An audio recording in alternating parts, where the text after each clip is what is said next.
Good morning mga katambayers, magandang hapon. Pasensya nyo na yung mukha ko, pinagpapawisan ako mga katambayers. Nandito ko ngayon sa loob ng truck. Kung makita nyo yung kamay ko, napakadumi dahil nag-practice tayo ng circle chick.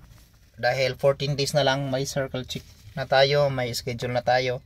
So kailangan natin ng tulong ng ating mga kaibigan like Barbo, Enrique and Rane, because English man, nakapasa na sila ba, no? So swerte kayo.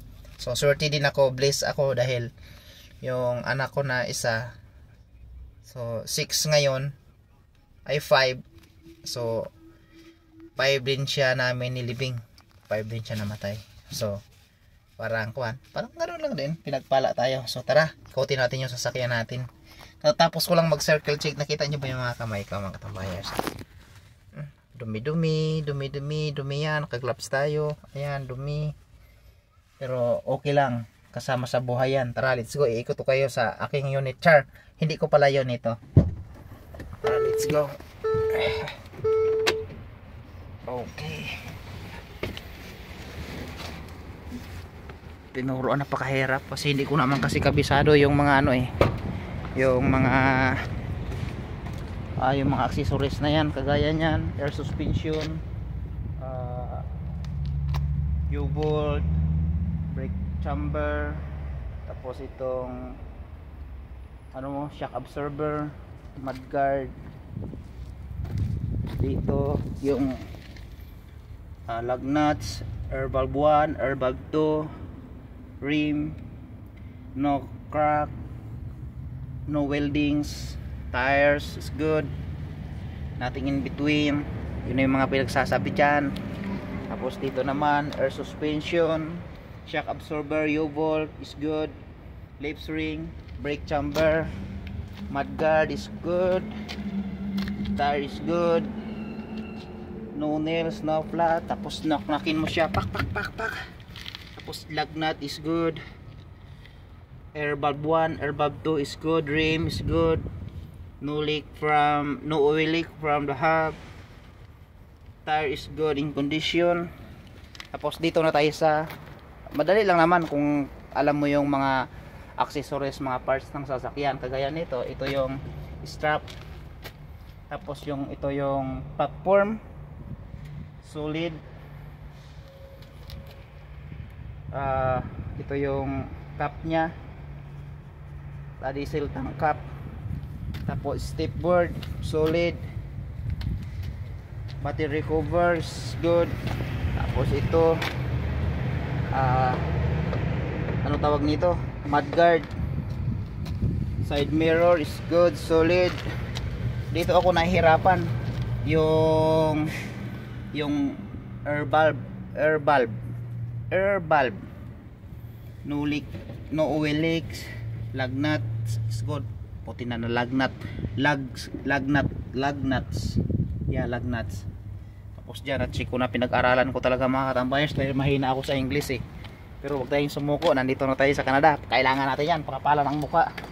So shout out ko pala sa aking yung pinagtrabahoan ko dati na si Sir June, ano ba yan? Ano ba, de Los Reyes ba yan? Mamaya, patingnan natin. Yung supervisor namin sa Gugo Kinuha, thank you kasi habang wala pa akong trabaho, doon ako nagtatrabaho sa Gugo Kinuha supervisor kasi siya yung supervisor doon, supervisor siya. Kaya laking pasalamat, nakilala ko sa church, tapos tinulungan niya ako makapagtrabaho doon pangsamantala. Bawal na bawal talaga kasi yung working permit ko dito kasi sa C-Mart. So ngayon I'm employee of C-Mart.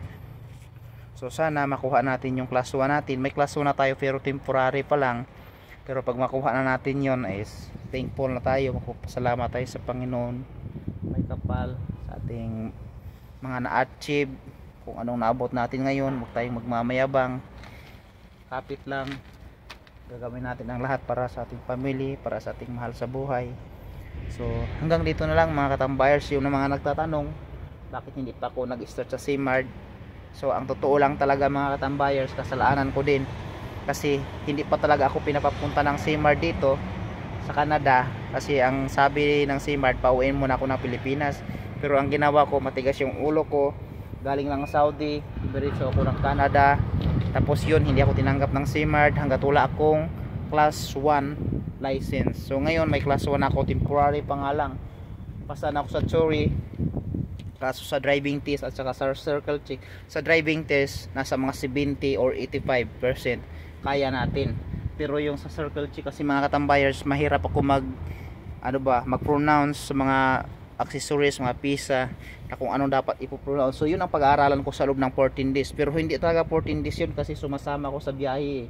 Tapos ngayon ang gagawin ko, Sabado at saka Linggo, bali 4 yun. Kasi before mag-18 may 2 Sabado pa at saka 2 Linggo eh. Yun ang pag-aaralan ko.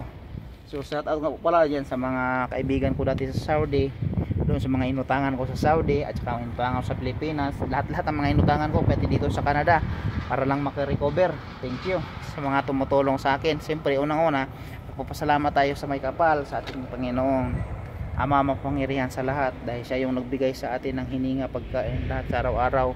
Kung ano mang narating natin ngayon, ang Panginoon yung may bigay. So hanggang dito na lang, bye bye, love you.